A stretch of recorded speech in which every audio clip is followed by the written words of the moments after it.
Alhamdulillah nahmaduhu wa nasta'inuhu wa nastaghfiruh wa na'udzu billahi min shururi anfusina wa min sayyiati a'malina. Man yahdihillahu fala mudilla lahu wa man yudlil fala hadiya lahu.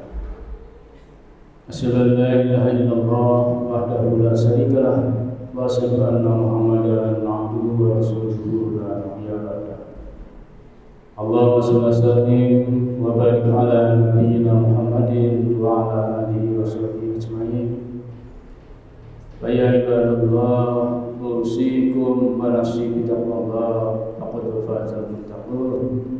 Faqala ta'ala fil Qur'anil 'azim, a'udzu billahi minasy syaithanir rajim. Ya ayyuhalladzina amanu taqullaha haqqa tuqatih wa la tamutunna illa wa antum muslimun. Sadaqallahu. Hadirin jamaah yang dirahmati Allah, pertama sekali marilah kita panjatkan puji syukur kita kepada Allah Subhanahu wa taala yang telah memberikan kekuatan dan kesehatan sehingga pada siang hari ini kita bisa hadir dalam rangka menunaikan ibadah salat Jumat, tentu dengan harapan apa yang kita lakukan pada siang hari ini mendapatkan balasan pahala dari Allah Subhanahu wa taala. Hadirin jamaah yang berbahagia, di bulan Mei ini banyak peristiwa-peristiwa penting. Sejak tanggal 1 dan kemudian paling tidak sampai tanggal 23, banyak peristiwa penting terjadi di tingkat nasional ataupun internasional. Tanggal 1 Mei, para buruh sedunia memperingati hari buruh. Dan kemudian tanggal 23, saudara kita akan memperingati hari Waisak. Hadirin jamaah yang berbahagia, dalam konteks keberadaan kita sebagai bagian dari Masjid Syuhada, minimal hari ini jamaah sholat Jumat di Masjid Syuhada, maka ada dua hal yang nyambung, yang relevan dengan Masjid Syuhada. Kita tahu Masjid Syuhada adalah masjid peringatan para syuhada. Jadi masjid ini didirikan adalah bagian dari kelanjutan setelah peristiwa kemerdekaan. Karena itulah yang paling relevan, yang pertama adalah tanggal 2 Mei. Karena tanggal 2 Mei kita kenal sebagai Hari Pendidikan Nasional, di mana kemudian salah satu aktivitas pokok setelah aktivitas ibadah di masjid ini adalah aktivitas pendidikan yang dimulai dari PAUD, pendidikan anak-anak usia dini, taman kanak-kanak, SD, SMP.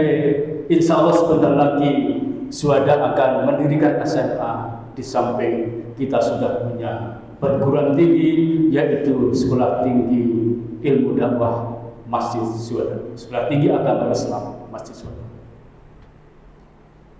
Hadirin jamaah yang berbahagia, paling tidak ada yang ingin dicapai, yang ingin diharapkan dengan pendidikan yang ada di Masjid Syuhada ini. Paling tidak orientasi itu harus dirujukkan kepada bagian dari sabda Rasulullah yang akan melindungi umatnya di hari kiamat nanti. Di antaranya adalah wasabun qalbuhu mu'allaqun bil masajid, yaitu angkatan muda yang hatinya tergantung atau kumantil, ya, sangat lekat dengan masjid. Karena itulah tentu ketika kemudian Masjid Syuhada menyelenggarakan pendidikan dari tingkat yang paling bawah sampai perguruan tinggi, paling tidak di kalangan beserta didiknya ada kecintaan, ada kedekatan dengan masjid, minimal mereka dilatih di Masjid Syuhada. Hadirin jamaah yang berbahagia, kita tahu bahwa pendidikan yang baik bagi generasi muda itu akan memberikan pencerahan pada masa depan, karena kita mengenal ada pepatah yang mengatakan subhanul yaum rijalun. Angkatan muda pada hari ini sesungguhnya adalah para pemimpin di masa yang akan datang. Artinya tentu mengelola negeri dibutuhkan seorang tokoh, seorang pemimpin yang menurut Imam Al-Ghazali, pengarang kitab yang sangat terkenal yaitu Ihya Ulumuddin, mengingatkan kepada kita bahwa pemimpin yang ideal menurut Imam Al-Ghazali salah satunya adalah orang yang mampu menunaikan kewajibannya terhadap Allah Subhanahu wa Ta'ala. Orang yang mampu menunaikan kewajibannya kepada Allah Subhanahu wa Ta'ala tentu harus memiliki dasar-dasar keagamaan yang baik, dan itu bisa dilatihkan di Masjid Syuhada. Jadi hadirin jamaah yang berbahagia, bahwa proses pendidikan yang ada di Masjid Syuhada tentu akan memiliki korelasi yang sangat positif bagi kepemimpinan nasional di masa depan, karena paling tidak calon-calon pemimpin ini memiliki basic keagamaan yang relatif mapan. Tentu di samping ilmu-ilmu keduniaan yang lain yang memang harus dipersiapkan untuk menjadi seorang pemimpin. Jamaah yang berbahagia, tentu ada kompetisi, ada fastabiqul khairat. Artinya tidak mungkin seluruh anak didik kita di Masjid Syuhada ini akan menjadi pemimpin, tetapi ketika ada kompetisi, ada ikhtiar untuk fastabiqul khairat, ikhtiar itu berjalan secara baik, berjalan sesuai aturan yang berlaku.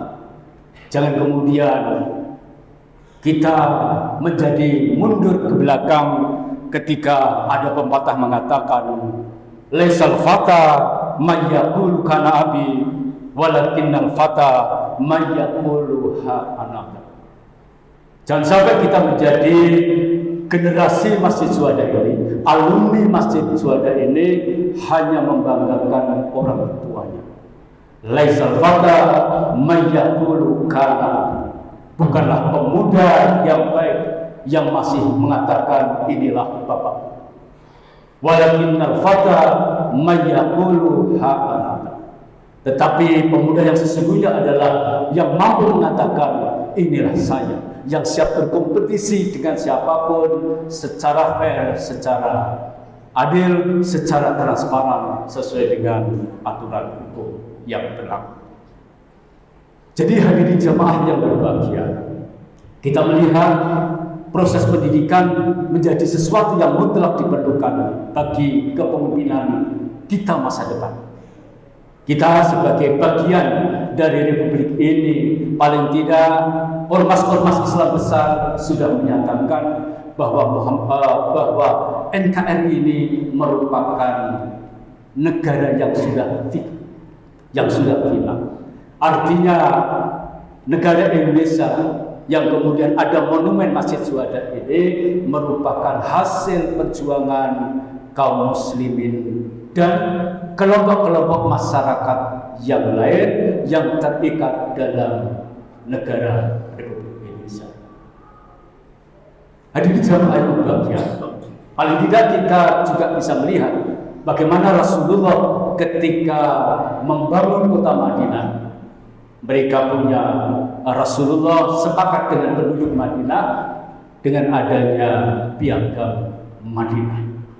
Maka kira-kira itulah yang menjadi argumentasi paling tidak oleh ormas-ormas besar di Indonesia seperti Muhammadiyah maupun Nahdlatul Ulama yang mengatakan bahwa cukuplah dengan negara kesatuan Republik Indonesia ini, mari kita tumbuh kembangkan negara kesatuan Republik Indonesia ini dengan tujuan yang paling utama tentu adalah kesejahteraan warga negara. Kesejahteraan warga negara semuanya, tidak kemudian hanya yang dekat dengan kita, tetapi hanya yang dekat dengan penguasa, tetapi tentu kita harus menyejahterakan seluruh masyarakat Indonesia dari Sabang sampai Merauke. Hadirin jamaah yang berbahagia, karena itulah kemudian Masjid Syuhada sebagai monumen hidup yang selalu didatangi oleh masyarakat Muslim, paling tidak yang ada di Jogja, harus ikut bisa mendorong, harus ikut bisa membantu bagi terwujudnya sebuah kepemimpinan nasional yang betul-betul bisa mensejahterakan rakyatnya. Dan itu baru bisa terwujud kalau kemudian proses pendidikan yang terjadi di Masjid Syuhada ini bisa berhasil, bisa mencapai kesuksesan yang diantara syarat pemimpin yang baik tentu yang pertama adalah memiliki tanggung jawab untuk tunduk dan taat kepada perintah Allah Subhanahu. Kalau itu bisa kita wujudkan, maka kepemimpinan yang dilahirkan oleh Masjid Syuhada akan menjadi catatan sejarah yang panjang, karena di dalam konteks manusia pada umumnya hanya ada dua manusia yang akan terus diingat oleh siapapun. Yang pertama tentu adalah para nabi.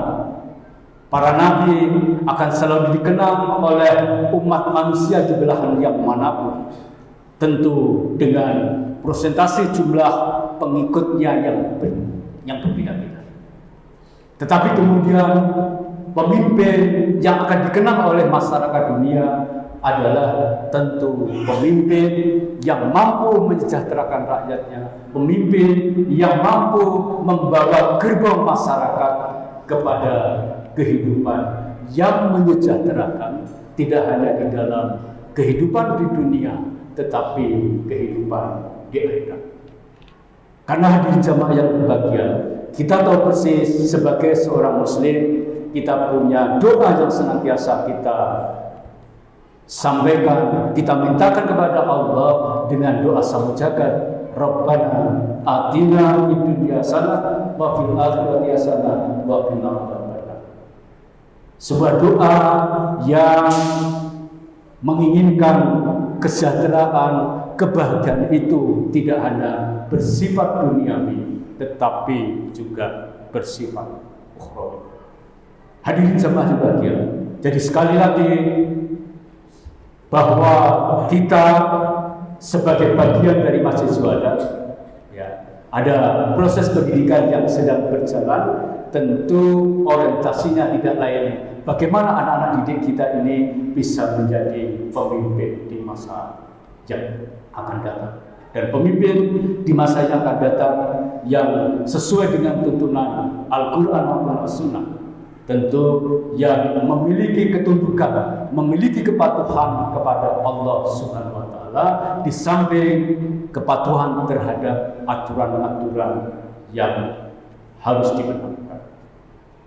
Hadirin jamaah yang berbahagia, itulah yang bisa saya sampaikan di dalam kesempatan khutbah siang hari ini. Mudah-mudahan ada manfaatnya bagi saya pribadi dan jamaah yang berbahagia. Aqul qouli hadza wa astaghfiru innahu huwal ghafurur rahim.